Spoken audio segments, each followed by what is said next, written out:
नमस्कार। प्रणाम हिंदुस्तान, आप देख रहे हैं इंडिया टाइम्स और हरियाणा टुडे। हम हैं आज हरियाणा की सबसे हॉट सीट आदमपुर विधानसभा क्षेत्र के सदलपुर गांव में। सदलपुर गांव अपने आप में एक विशेष इतिहास समेटे हुआ है। सदलपुर गांव में बम्पर वोटिंग होती है और विरोध में भी होती है, पक्ष में भी होती है। यहाँ पर चौधरी भजनलाल के परिवार का दबदबा रहा है और अब जो उनके वंशज हैं, चाहे उनके पुत्र हों चाहे उनके पोते हों, भव्य बिश्नोई, पहले दोनों ये कहते थे कि हम सत्ता में नहीं हैं, हम काम नहीं करवा पाते हैं क्योंकि हम विपक्षी पार्टी के एमएलए हैं। कुलदीप बिश्नोई स्वयं एमपी भी रहे हैं, 2 से 3 बार एमएलए भी रहे हैं आदमपुर के। उनकी धर्मपत्नी भी एमएलए रही है और अब 2 साल से उनका जो बेटा है भव्य बिश्नोई, वो यहाँ पर सत्ताधारी पार्टी का विधायक है। लेकिन कितने विकास कार्य हुए हैं और कितनी कारगुजारियां हैं उनकी, आज हम जानेंगे। यहाँ पर मेरे साथ बहुत सारे गांव के मोअज़्ज़िज़ लोग बैठे हैं जो कि बहुत पुराने समय से मतदान करते आते आ रहे हैं और उन्होंने राजनीति को बड़ी करीबी से देखा है। और हमारे साथ कांग्रेस के संभावित प्रत्याशी कालू पंडित उनको बोलते हैं, और दूसरा डॉक्यूमेंट्स में नाम क्या है भाई साहब आपका? रणबीर शर्मा उर्फ कालू पंडित हमारे साथ हैं। पिछले कई सालों से लगातार कांग्रेस को मजबूत कर रहे हैं आदमपुर हलके में भी और हिसार जिले में भी। उनसे बातचीत करेंगे कि वर्तमान विधायक की क्या कारगुजारियां हैं, आदमपुर के विकास कार्य कितने हुए हैं और नहीं हुए हैं, तो क्या क्या समस्याएं हैं। क्योंकि वो 53-54 जो गांव है पूरे के पूरे वो 2 से 3 बार अभी पिछले कई महीनों में वो लगातार घूम चुके हैं। गली गली घूमे हैं, कुचे कुचे घूमे हैं, खेतों में गए हैं, खलिहानों में गए हैं, किसानों की समस्याओं को जाना है, युवाओं की समस्याओं को जाना है, माताओं की, बहनों की समस्याओं को जाना है।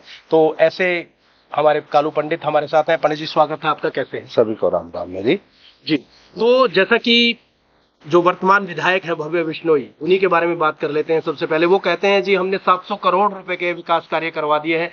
कितना हकीकत है, कितना फसाना है, बताइए। सर जी, यहाँ 700 करोड़ रुपए नहीं लगे, ये बिल्कुल जनता को भ्रमित कर रहे हैं। 700 करोड़ रुपए लगते तो आज आदमपुर का नक्शा ही और होता। ये भ्रमित कर रहे हैं। अगर इन्होंने 700 करोड़ रुपए लगाए हैं तो ये सफेद पत्र जारी करें, भाई हमने इस जगह पैसे लगाए हैं। ये सिर्फ और सिर्फ भ्रमित करने का काम, भाई नजदीक चुनाव आ रहा है सिर के ऊपर, भाई लोगों को भ्रमित करके पीछे 2 साल पहले इन्होंने वोट ले लिए। अब इनको पता है, भाई आदमपुर की जनता समझ चुकी है, झूठे वादों से कुछ होना नहीं है। आगे इनको वोट लेने के चक्कर में ये इन्होंने एक अफवाह फैला दी, भी हमने 700 करोड़ रुपए की ग्रांट दे दी। बताओ सरीना, कहाँ है ग्रांट? अक्सर कुलदीप बिश्नोई और भव्य बिश्नोई कहते हैं कि आदमपुर हमारा परिवार है, हम आदमपुर के हैं, आदमपुर की जनता हमारा परिवार है। तो इस पर क्या कहेंगे? ये तो इनका स्लोगन है जी। इनको परिवार से और से कोई मतलब नहीं। परिवार ये कह रहे हैं, सदलपुर की 150 ढाणियों में आज लाइट नहीं है जी। इससे बड़ी शर्म की बात क्या होगी? सदलपुर जैसे गांव में जो वहां 90% पोलिंग इनकी तरफ होती है जी, उस गांव में 1000 रुपए में टैंकर पानी के आते हैं। ये टोटली 1000 रुपए कौन पे करता है? खुद जनता पे कर रही है या विधायक कोटे से आते हैं? ये तो जनता पे कर रही है। अच्छा जी। जनता को इन्होंने 2 साल पहले भ्रमित किया था। वैसे तो इस कुलदीप बिश्नोई ने अपने 28 साल के 2005 से लेके आज तक 23-24 साल हो गए। कुलदीप बिश्नोई ये बता दे, भी आदमपुर हल्के में हमने एक काम कर दिया, सिर्फ एक काम गिनवा दे इनको। काम पंडित जी, क्या कारण रहता है कि हर बार वो आकर इमोशनल कार्ड खेलते हैं और जनता उनके फेवर में फिर चली जाती है? क्या इस बार भी ऐसा होगा? नहीं, इस बार ऐसा कुछ नहीं होगा। आदमपुर हल्के की जनता ने मन बना लिया जी, भाई बिल्कुल मन बना लिया। मैं 55 के 55 गाँव में गया हूँ, हर जगह इनका विरोध है। हर जगह इन्होंने जो वादे किए, कोई धरातल पे कोई काम नहीं है। कोई 55 गाँव के अंदर आप घूमे हैं, लोगों से मिले हैं, विभिन्न समाज के लोगों से, जो आपके पुरुष हैं, चाहे बुजुर्ग हैं, चाहे महिलाएं हैं, माताएं हैं, बहनें हैं, सभी से आप मिले हो। कौन कौन सी मुख्य समस्याएं आदमपुर हल्के की आपके देखने में आई है और लोगों ने आपको बताई? समस्या ही समस्या जी। ये बताओ समस्या क्या नहीं है जी। हर गांव में कहीं पीले कार्ड की समस्या है, कहीं पोर्टल की समस्या है, कहीं फैमिली आईडी की समस्या है। मतलब समस्या ये मत पूछो आप क्या नहीं है। 7-8 गांवों में सेम के पानी की समस्या है। आदमपुर में जैसे शहर, ये शहर बोलते हैं, जी जी। आदमपुर जैसे शहर में लोग सीवरेज के पानी पीने पे मजबूर है। आप आदमपुर में कौन सी तरफ से ही बढ़ जाओ, आप सर। गड्ढे ही गड्ढे देखेंगे। इनका विकास तो सामने दिख रहा है ना। वो 700 करोड़ रुपए है कहाँ? वे आदमपुर आप आए हो, आपने देखा होगा कहाँ है विकास, बताओ इनको। नहीं, जैसे ही हम अग्रवा रोड से आए हाँ। तो आते ही खड्डे हैं, बिल्कुल सही कह रहे हैं। आप खड्डे, और मतलब खड्डे भी दिख जाए, धूल मिट्टी इतनी गंदा- उड़ती है, लोगों को स्वास्थ्य संबंधी समस्याएं भी हो सकती धूल मिट्टी ने। आप आदमपुर लाइन पार जाके एक बार लोगों की स्थिति देखो, इतनी बुरी हालत है उनकी। मतलब सीवरेज का पानी पीने पे लोग, काला पानी पीने पे मजबूर है। इनको जनता, अब अक्टूबर में चुनाव होगी, इनको माफ नहीं करेंगे, इनको गांव में घुसने भी नहीं देंगे लोग। अभी जो नए नवेले मुख्यमंत्री बने हैं वो ये दावा कर रहे हैं कि हमने सरपंचों का मानदेय बढ़ा दिया है, सरपंचों को जो टेंडरिंग का जो कोटा था वो भी 2 लाख से बढ़ाकर 21 लाख कर दिया है। उसके अलावा उन्होंने जो हरियाणा रोजगार कौशल निगम के कर्मचारी थे उनका भी वेतनमान बढ़ा दिया है, भर्तियां भी बहुत कर रहे हैं। तो क्या इन घोषणाओं से और इन घोषणाओं के जो क्रियान्वयन किया जा रहा है उससे कुछ फर्क पड़ेगा? हमारे मुख्यमंत्री सिर्फ घोषणा के लिए बने हैं, जी। धरातल पे कोई काम नहीं करेंगे। इनको पता है भी सरकार आगे आने वाले नहीं, घोषणा करते। घोषणा कोई धरातल पे उतरी है क्या इनकी? कोई एक घोषणा, सिर्फ और सिर्फ घोषणा का इनको पता है। जो 9.5 साल में कुछ नहीं कर सके, 2 महीने में क्या कर देंगे। इनको करना था तो 5 साल पहले करते थे, ये 2 साल पहले करते थे। यहाँ बाई इलेक्शन में बड़े बड़े वादे करके गए थे, हम पेरिस बना देंगे, ऐसे बना। हम तो ये कह रहे हैं हमारा आदमपुर बना दो पहले वाला, जी जी। पेरिस की जरूरत नहीं है हमारे। जी सर। तो जैसा कि आप बता रहे हैं कि पीने के पानी की समस्या है, सिंचाई के जो अंतिम टेल तक पानी नहीं पहुंच रहा है, और क्या कहेंगे कि और कोई विकराल समस्या, कोई नशे की समस्या भी, क्योंकि सीमांत इलाका है, नशे की समस्या है यहाँ पर युवाओं में?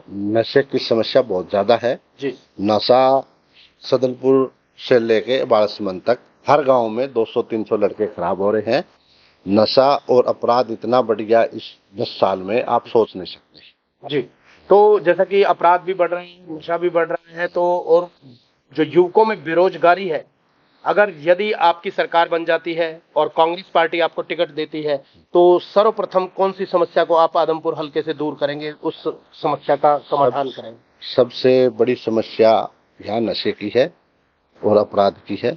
ये हमारे नेता भूपेंद्र सिंह हुड्डा जी ने बोल दिया भी हरियाणा में 2 चीज नहीं छोड़ेंगे, नशा और अपराध। जी। ये तो हमारे घोषणा पत्र में ही है। बहुत सारे उम्मीदवार, मैं उनका नाम नहीं लूंगा, बहुत सारे, कम से कम 10 से 12 उम्मीदवार तैयारी कर रहे हैं, आप भी तैयारी कर रहे हैं, बाकी लोग भी तैयारी कर रहे हैं। आप कितना आश्वस्त है कि जनता भी आप पर विश्वास करेगी और आपकी पार्टी आपको टिकट से नवाजेगी? देखो, उम्मीदवार आज के दिन 26 उम्मीदवार है, जी। कल तक 26 थे और आगे 10 तारीख तक हमारा अंदाजा है अभी 35 के लगभग उम्मीदवार मैं तो होंगे। गंभीर उम्मीदवारों की बात कर रहा हूँ। टिकट मांगना सबका अधिकार है। जी सर। पार्टी के लिए अच्छी बात है, अभी 35 टिकट आती है। सामने वाली पार्टी में कोई टिकट मांगने वाला भी नहीं है। और वहां तो मिलनी नहीं है ना, मिलनी उनको है। नहीं, वहाँ मेरे को तो ऐसे लग रहा है भाई, वहाँ ये भी टिकट छोड़ के भागेंगे, भाग जाएंगे। हाँ। कहाँ जाएंगे? ये और देख लेंगे, कोई नई पार्टी देख लेंगे या कोई नया निशान देख ले या निर्दलीय लड़ आपकी लेंगे। पार्टी में तो नहीं आ जाएंगे? नहीं आएंगे, नहीं आएंगे, ये काम तो हाईकमान का है, इस बात पे मैं नहीं बोलूंगा कुछ। जी जी।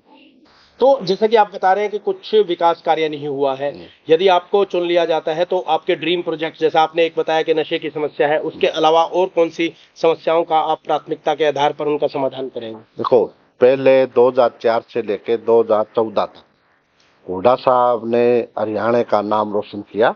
खिलाड़ियों का बोलोगे आप, सर्विस की बोलोगे या नरेगा में काम की बोलोगे, कौन सा काम ऐसा नहीं था जो 10 साल में नहीं हुआ। 2004 से आज हरियाणा मतलब 20 साल पीछे चला गया, टोटल का टोटल हरियाणा। हुड्डा साहब आते ही 6,000 रुपये पेंशन करेंगे और गरीब आदमियों के लिए एक मकान और मतलब 200 गज का प्लाट, 300 यूनिट बिजली फ्री, पुरानी पेंशन बहाल करेंगे। किसानों के लिए एमएसपी पर ये फसल खरीद। अब इन्होंने भी 24 फसलों पे एमएसपी की खरीद का ऐलान कर दिया है कल। इनके तो बहुत बड़े नेता नहीं, एक 3 साल पहले आके माफी मांगी थी मीडिया चैनल पे, अरे बोले एमएसपी लागू कर देंगे, कर दी क्या?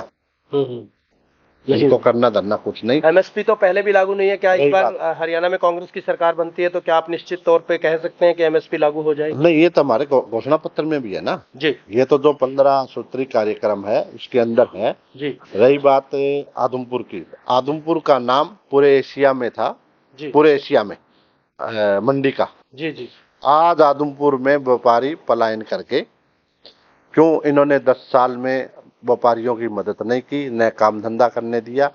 जो बड़ी बड़ी कॉटन मिल थी आज बंद होने के कगार पे है। क्या कारण समझते हैं इसका? आवक नहीं हो रही है या उनको आगे उनका ट्रेडिंग नहीं हो रही है? क्या कारण है कि ये है सरकार का फेलियर। चलिए एक तो इन्होंने ये गब्बर सिंह टैक्स लगा दिया, जीएसटी। जी इनके अधिकारी आते हैं, जो भी थोड़े बहुत किसी का काम चलता है उनके आगे किसी से 20 लाख रुपए जुर्माना कर जाते हैं, किसी से 20 लाख रिश्वत ले जाते हैं। ये टोटली सरकार का फेलियर है। आदमपुर की आज इतनी बुरी हालात है तो आप सोच नहीं सकते। तो जैसे कि आप ये बता रहे हैं, जब आप अभी ये कह रहे थे कि 35 उम्मीदवार दावेदारी में है, तो क्या उससे नुकसान नहीं होगा कि कोई उसमें से 35 में से 4 या 5 निर्दलीय भी चुनाव लड़े अगर उनको टिकट नहीं मिले? ऐसा 35 में हमारे सब भी ने कल भी मीटिंग हुई थी। हर हफ्ते में हमारी मीटिंग होती रहती है। कोई यहाँ निर्दलीय नहीं लड़ेगा, एक को टिकट मिलेगी। 34 बाकी सब मदद करेंगे। हाँ, 34 के 34 सभी मदद करेंगे, सबके साथ लगेंगे।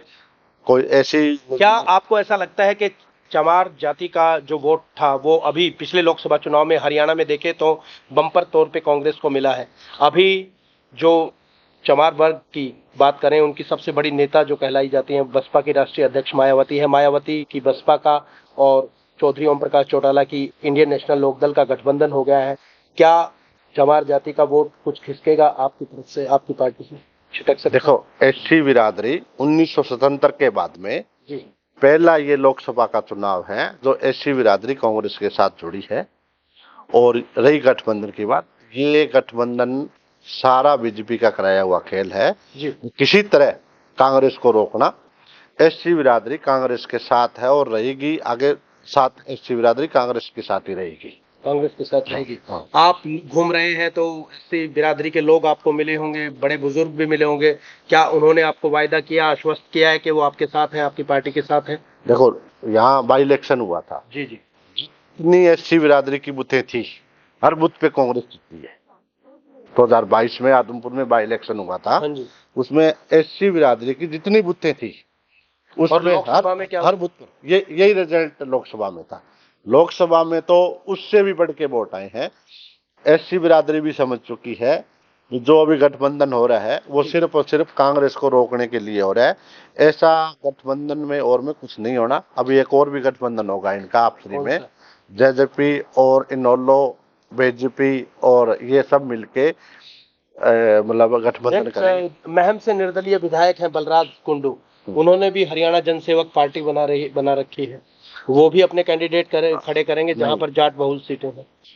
देखो, हरियाणा में 36 बिरादरी ने मन बना लिया कि कांग्रेस का साथ देना है, भूपेंद्र सिंह हुड्डा का साथ देना है, दीपेंद्र सिंह हुड्डा का साथ देना है और चौधरी उदयभान का साथ देना है। ये कुछ ही कर ले। पंडित जी, हरियाणा की जनता ने मन बना लिया। चलिए, आप आदमपुर की राजनीति करते हैं, लेकिन ऐसा क्या होता है कि जब भूपेंद्र सिंह हुड्डा ग्रुप के लोग रैली करते हैं, सभा करते हैं या पोस्टर होर्डिंग लगाते हैं तो उसमें कुमारी शैलजा की तस्वीर गायब हो जाती है, रणदीप सुरजेवाला की तस्वीर गायब हो जाती है, बीरेंद्र सिंह की तस्वीर गायब हो जाती है और किरण चौधरी अब आपकी पार्टी छोड़ चुकी है, उनकी भी तस्वीर गायब हो जाती थी।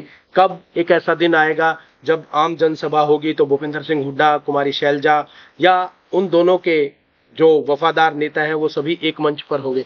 चाहे आप कितना भी बीजेपी को कोस लीजिए, हम खुद देखते हैं, सारा हरियाणा हम कवर कर रहे हैं, जहां पर भी बीजेपी की रैली होती है सारे लोग एक मंच पे होते हैं। हाँ, प्रतियोगिता है, कंपटीशन है, तो क्या आपके नेता और आप सब लोग स्थानीय नेता भी होते हैं, वो भी ऐसा ही बर्ताव करते हैं? बड़े हर नेता अपने अपने कार्यक्रम अलग अलग चला रहे हैं जी। गुटबाजी वाली ऐसी कोई बात नहीं है। आप शैलजा जी अपनी यात्रा काट रहे हैं, दीपेंद्र जी अपनी यात्रा, ऐसे में ये तो सिर्फ बीजेपी का और मीडिया का एक प्रचार है जी। भाई, भ्रमित कर दो लोगों को। कांग्रेस एक है, लोकसभा में एक हो गए चुनाव लड़े और आगे भी एक हो गए लड़े। आप इनका देखिए ना, इनके सरेआम रेस्ट हाउसों में पर्चे बट रहे हैं, आप वो नहीं क्यों नहीं दिखाते हो? बट रहे हैं, सरेआम पर्चे बटा रहे। रंजीत सिंह कह रहा है भाई ये कहना उसने मेरी खिलाफत बरती है। जी, ये दूसरा कह रहा है नहीं, उसने, बिल्कुल आपने सही सरेआम है। देखे, इनकी रिकॉर्डिंग आई है भाई बुराड़ा साहब ने मेरी मदद नहीं की, कैप्टन ने मन्नू ने मदद नहीं दी। ये कहाँ है? ये बताओ ना आप। एक जगह ये बता दो, इनके ग्रुप 15 ग्रुप बन रहे आपसरी में। खट्टर साहब अपनी राजनीति करता है और कैप्टन अभिमन्यु अपनी करता है, रामविलास अपनी करता है। इनके बीच पिछले 3 महीने से अपने घर बैठे हैं। इनसे जाके भी सवाल करो। ब्राह्मण समाज से आप संबंध, हम करते हैं सवाल, सभी से करते हैं, ब्राह्मण समाज से आप संबंध रखते हैं, ब्राह्मण समाज का हित कौन सी पार्टी के साथ है? क्योंकि अभी बम्पर वोटिंग जो भी हो रही है, ब्राह्मण समाज का झुकाव पहले कांग्रेस की तरफ होता था, आजकल भारतीय जनता पार्टी की तरफ है। क्या आदमपुर में आप खुद उसी समुदाय से संबंध रखते हैं? आपके समुदाय के लोग आपकी पार्टी के फेवर में मतदान करेंगे? देखिए, ब्राह्मण समाज ने इस लोकसभा में टोटली अपना बहुमत कांग्रेस को दिया है और आगे भी देगी। ऐसी ये भ्रमित करने वाली है, मतलब चीजें हैं। ब्राह्मण समाज बीजेपी के साथ नहीं जाएगा। पहले बोलते थे भाई ये बीजेपी ब्राह्मण बनियों की पार्टी है, ये बोलते थे ना। बिल्कुल। इन्होंने दोनों का नाश कर दिया, बनी सेठों का भी नाश कर दिया तो ये और समझ ब्राह्मणों का ये तो हमारे ही है, इनका कुछ भी कर ले, चाहे हमारे साथ ही रहे। इन्होंने दोनों का क्या नाश किया? कर दिया। अब इनके 36 की 36 बिरादरी इनके अगेंस्ट इनके खिलाफ वोटिंग करेगी। तो क्या इस बार क्या लगता है ये आपको? सिंगल डिजिट में रहेंगे, सिंगल डिजिट। ये आप लिख के ले लेना भाई, अगर ये सिंगल डिजिट में न रहे तो मैं राजनीति छोड़ दूंगा। आप देख सकते हैं कि कालू पंडित जी जो आदमपुर से संभावित प्रत्याशी हैं कांग्रेस की टिकट के, वो ये कह रहे हैं कि इस बार बीजेपी पूरे हरियाणा में 9 से ज्यादा सीटें नहीं ला पाएगी, 2.5 का आंकड़ा नहीं छू पाएगी। जो आपके साथ इतने सारे लोग अभी बैठे हैं, क्या सुबह से लेकर शाम तक इसी तरह जब आप रहते हैं, आने जाने वाले लोग मिलते रहते हैं, आने जाने वाले लोगं का तांता यहाँ लगा रहता है? क्या कारण है? ऐसी क्या खासियत है आप में? ये बात तो इनसे पूछो ना भाई, रहते हैं कि नहीं रहते हैं जी। ये तो आज तो मैं अभी बाहर से आया हूँ, इससे भी ज्यादा आदमी 24 घंटा हमारे यहाँ रहते हैं। आदमी रहने में करने की वो बात अलग होती है, मिलना। चलिए इनसे बात कर लेते हैं। हाँ साहू जी, राम राम।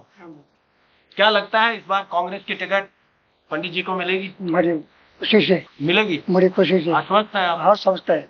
तो क्या लग रहा है कुलदीप बिश्नोई, भव्य बिश्नोई कोई आदमपुर में कुछ विकास कार्य करवा पाए? वो काम करते तो बस टिकट क्यों होते? जी। काम करे भाई नहीं कराएगा। हाँ तो वो कहते हैं हमने विकास की गंगा बहा दी है। तो आप ही कह रहे हो सड़क पर में वो बहुत काम करे हैं। अच्छा। इसका तो इस बार गढ़ ढह जाएगा बंसीलाल परिवार? बिल्कुल। कितने वोटों से जीत मानते हैं आप? नहीं ये नहीं कह, मतलब जीत है? हाँ जीत है, कांग्रेस की जीत है। धन्यवाद। आप क्या कहेंगे सर? क्या लग रहा है आपको, क्या माहौल है आदमपुर का? बिल्कुल कांग्रेस अच्छा, कालू भाई जी का बढ़िया है माहौल? बहुत अच्छा। जी, पूरा गांव में तो है, हर गांव से हर मतलब गांव में जाके हर एक से मिले। हमने सुना है सामाजिक गतिविधियों में कई सालों से लगे हुए, गरीब कन्याओं का विवाह करवाना हो, चाहे गरीब विद्यार्थियों को वजीफा देना हो, को स्कूल ड्रेस देना हो, उसकी फीस भरना हो, इस तरह के कार्य कर रहे हैं। तभी तो चाहते हैं जी, है जी? तभी तो चाहते हैं जी, तभी चाहते हैं जी, दुख सुख में काम आते हैं। आप क्या कहेंगे ताऊ जी, क्या लग रहा है आपको इस बार आदमपुर में? देखो जी, बीजेपी है ना, ये तो लोगों को जमींदारों को ऐसे भ्रमित कर रही है। अभी कहते हैं हमने MSP दे दी, आबियाना माफ कर दिया है अभी आबियाना तो माफ कर दिया। हाँ। तो वो जितने पटवारी थे उनको घर भेज दिया, वो नहीं बोलते आप। अच्छा जी, आप बताइए ना, हम तो जो चीज आ रही है सामने वो हमारे ध्यान में आ रही है। 35 दिन में कौन सी फसल पक्के तैयार हो जाएगी, उसके MSP कौन दे देगा? तो वो तो कह रहे हैं आगे देंगे हम, बाकी 14 पे तो दे रहे हैं। जीतेगा तो देगा ना। जीतेंगे तो देंगे, नहीं जीत पाएंगे। हाँ जीतेंगे तो देंगे कहाँ से? 35 दिन है इनके तो बाकी। शर्मा जी क्या कहेंगे, इस बार आदमपुर का जो अभेद दुर्ग है कांग्रेस पार्टी का प्रत्याशी ढहा देगा? बिल्कुल और बिल्कुल। आप